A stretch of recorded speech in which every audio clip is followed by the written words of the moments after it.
25-oktyabr kuni o'yinga qo'shiladigan promo olmoslar sabitiyasida 1709 ta promo olmos yig'ishimiz mumkin bo'ladi. Birinchi navbatda 25-oktyabr kuni o'yinga kirganingiz uchun 15 ta promo olmos olishingiz mumkin bo'ladi. Shundan keyin 25-oktyabrdan 8-noyabrgacha kunlik oddiy shartlarni bajargan holda umumiy 875 promo olmos yig'ishingiz mumkin bo'ladi. 9-noyabr kuni o'yinga kirganingiz uchun promo karnaval sandig'idan 19 promo olmosdan boshlab 1111 promo olmosga bo'lgan promo olmoslarni tasodifiy tarzda qo'lga kiritish imkoniyati mavjud bo'ladi.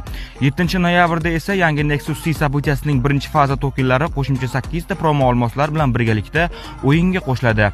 8 ta promo olmoslarning barchasini olish uchun 1000 ta haqiqiy olmos sotib olish kerak bo'ladi. Umumiy miqdorda 1709 promo olmos yig'ishimiz mumkin bo'ladi. Agarda promo karnaval sandig'idan 19 promo olmosdan ham ko'proq tushadigan bo'lsa, 1709 promo olmosdan ham ko'proq yig'ilishi mumkin.